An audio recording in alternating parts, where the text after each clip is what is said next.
Bom dia, a paz de Jesus, amor de Maria, começando o nosso Café com Jesus, em nome do Pai, do Filho e do Espírito Santo. Amém. Senhor, louvo-te por sua grandeza, louvo por sua bondade, onde reconheço e conheço que através do que é bom, encontrar somente em ti o verdadeiro sentido do amor. Deus meu Deus, eu te adoro, entrego ao seu querer. Consagra a minha vida toda, a minha casa, a minha família, Senhor, tudo o que tenho. Ao seu comando inclino todo o meu agir, o meu proceder a vós. Deus meu Deus. Bom dia, irmãos, a paz de Jesus. Que Deus abençoe nosso dia. Começamos bem com o nosso Café com Jesus, ouvindo a voz do nosso Senhor. E hoje vai falar no Catecismo da Igreja Católica sobre adultério e divórcio. Um tema assim que muitos de nós temos dúvidas. Quando você vai estudar sobre esse tema, é muito bom a gente tirar informações, assim, muitas informações dentro da igreja, onde que vai nos direcionar. Hoje, além do catecismo, eu peguei o ensinamento do Padre Paulo Ricardo, que ele é presidente do Tribunal Eclesiástico de Cuiabá. Então ele falou com autoridade assim, e eu aqui anotei os ensinamentos. Nós vamos estar falando depois que a gente lê aqui, a gente degustar sobre o parágrafo 1650 e o parágrafo 2384. Se tiver o catecismo pode pegar. Então ele vai falar sobre adultério e o divórcio. São numerosos hoje, em muitos países, os católicos que recorrem ao divórcio, segundo a lei civis, e que contraem civilmente uma nova união. A Igreja, por fidelidade à palavra de Jesus Cristo, prestamos atenção, todo aquele que repudiar a sua mulher e desposar outra comete adultério contra a primeira, e se essa repudiar seu marido e desposar outro comete adultério. Marcos 10, do 11 ao 12, já deixei aberta a palavra, que a gente precisa entender bem o contexto. Afirma que não pode reconhecer como válida uma nova união. Se o primeiro casamento foi válido, olha aqui, se o primeiro casamento foi válido, não pode, o primeiro casamento foi válido, se os divorciados tornam a casar-se no civil, ficam numa situação contrária, objetivamente, à lei de Deus. Então, se foi válido o casamento, torna ao contrário. E como que deve se agir? Portanto, não pode ter acesso à comunhão eucarística, não pode comungar, enquanto perdurar esta situação. Então, não é que você é impedido de comungar, você pode comungar, mas se você usar dos meios corretos para você comungar. Eu separei, eu estou divorciado, teve uma traição, teve um adultério, e nesse período eu vou lá e confesso, e eu comungo, mas eu não tenho relacionamento com outra pessoa. Então eu estou casado ainda, não neguei meu casamento, mas eu estou comungando. Por quê? Porque eu estou casado, eu simplesmente não estou com meu esposo em casa, e nessa situação é permitido você comungar. Pela mesma razão não pode exercer certas responsabilidades eclesiais. Então se eu estou nessa situação, e eu estou em estado de adultério, que eu estou unido com outra pessoa, eu divorciei, estou com outra pessoa, eu não posso estar com atividades eclesiais, numa pastoral. Então eu posso participar lá da Santa Missa, mas eu não posso estar à frente de um mover lá dentro da igreja. O catecismo está nos ensinando. Pela mesma razão não pode exercer certas responsabilidades eclesiais. A reconciliação pelo sacramento da penitência só pode ser concedida aos que mostram arrependidos por haver violado o sinal da aliança e da fidelidade a Cristo e se compromete a viver numa continência completa, que acabamos de dizer. Agora vamos pegar o parágrafo 2384. 2384. Vamos lá, que é o junto, aqui está citando os dois, né? 2384. O divórcio é uma ofensa grave à lei natural. Pretende romper o contrato livremente concedido pelos esposos de viver um com o outro até a morte.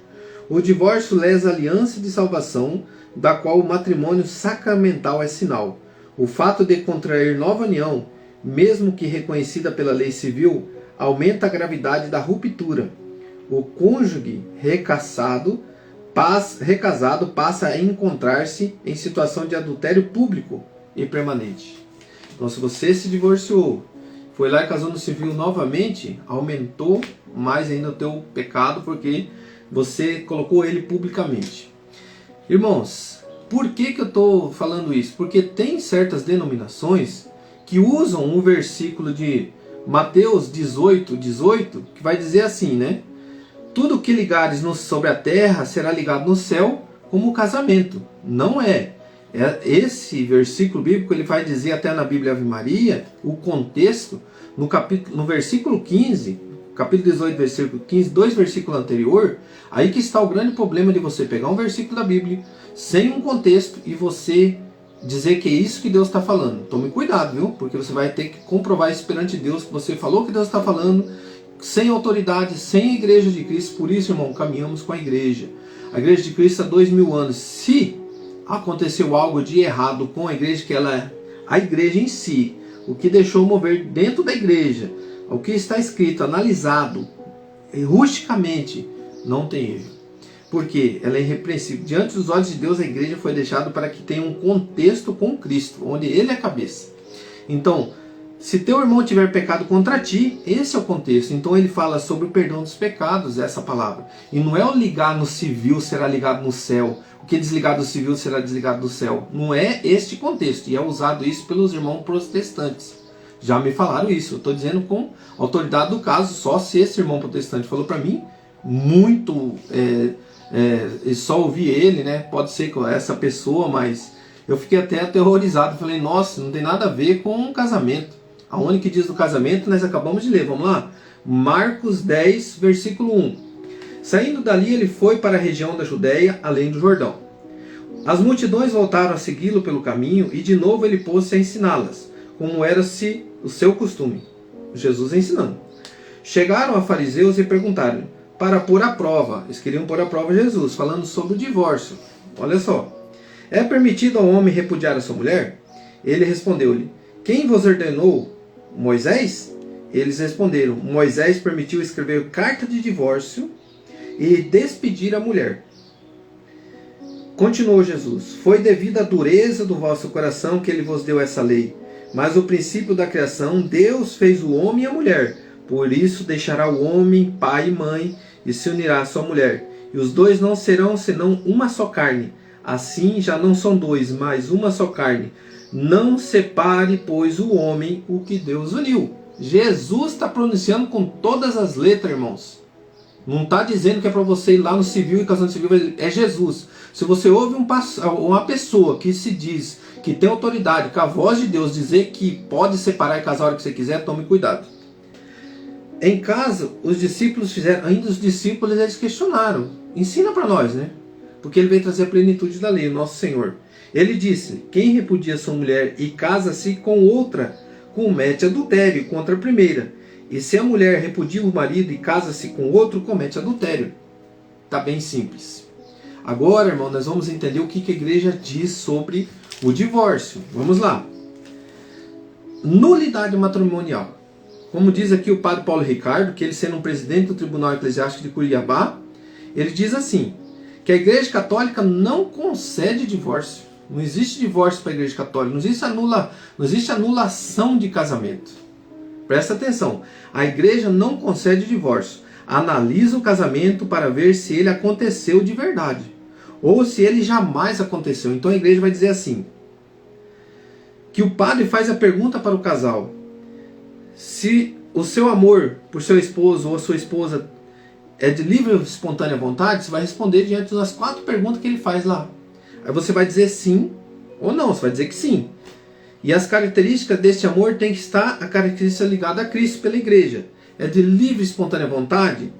É total? É fiel? É fecundo? É para fecundação? Você tem que responder essas 4 perguntas. Se você não responder que não, o padre não autoriza você casar.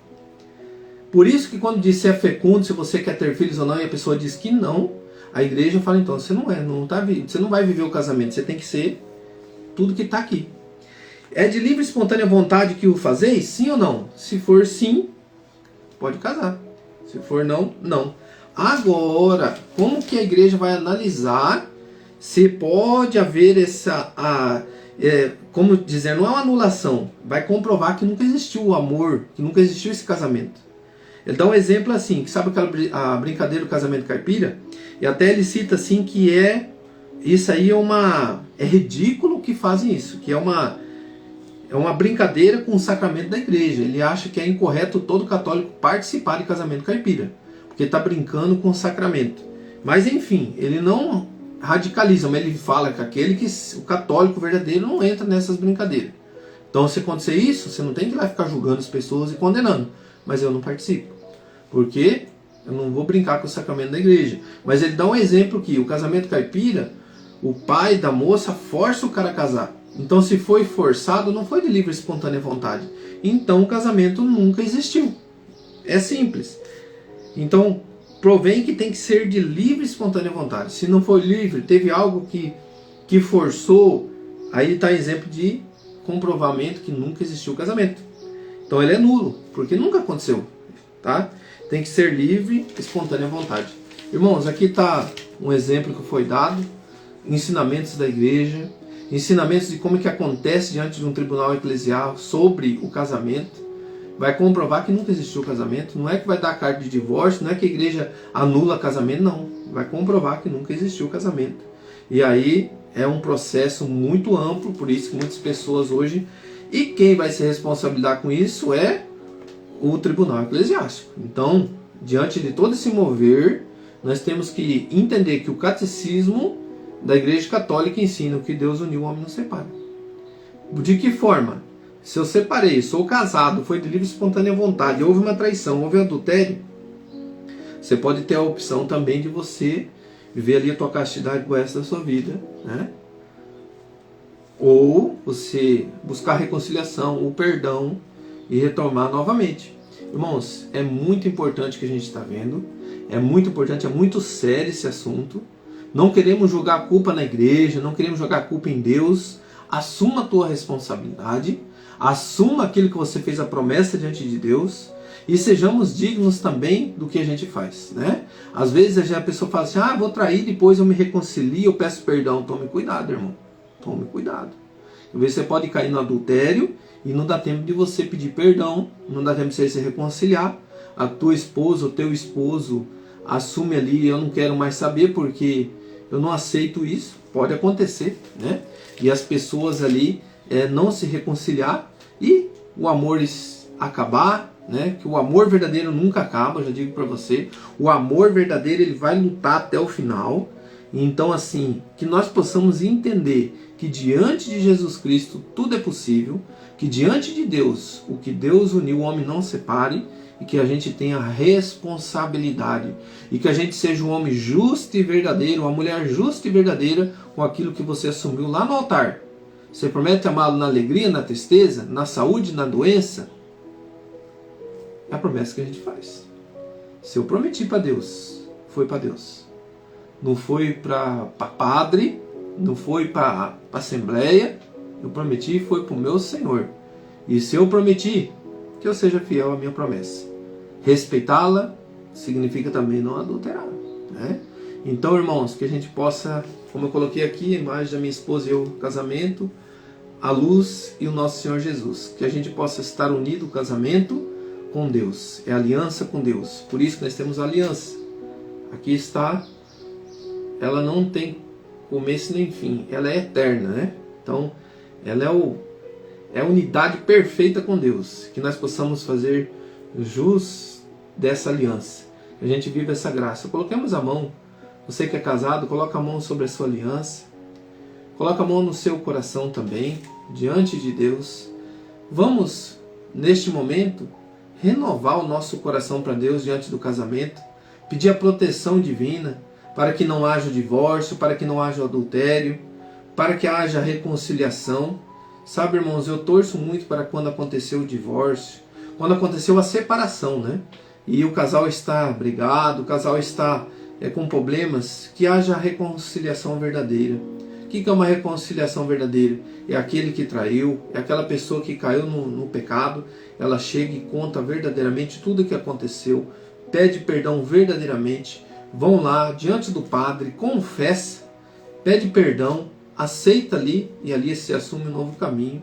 Isso é um verdadeiro reconciliar-se com Deus e pedir perdão. Porque acontece o quê? Tem pessoas que traem, pensa que o outro é um palhaço ou uma palhaça, né? Não está nem aí para a vida da outra pessoa, expõe a pessoa ao ridículo e continua pecando. E aí, meu irmão, a recompensa para essa pessoa que está sofrendo no silêncio é o céu. Mas, e a dor no coração, ela tem de saber conviver, porque não é fácil. Mas nós rezemos para que haja sempre a unidade perfeita com Deus. Que os casais se encontrem na unidade perfeita. Que seja no perdão, na reconciliação e na luta pelo seu casamento. Senhor, abençoa todos os casamentos. Abençoa o meu casamento. Abençoa a minha vida matrimonial. Abençoa a minha família. E que teu Espírito Santo conduza todas as famílias à unidade perfeita. Contigo, Senhor. Amém. Pai nosso que estais no céu, santificado seja o vosso nome. Venha a nós o vosso reino, seja feita a vossa vontade, assim na terra como no céu. O pão nosso de cada dia nos dai hoje. Perdoai as nossas ofensas, assim como nós perdoamos a quem nos tem ofendido. E não nos deixeis cair em tentação, mas livrai-nos do mal. Amém. Louvado seja nosso Senhor Jesus Cristo. Para sempre seja louvado. Em nome do Pai, do Filho e do Espírito Santo. Amém. Grande abraço.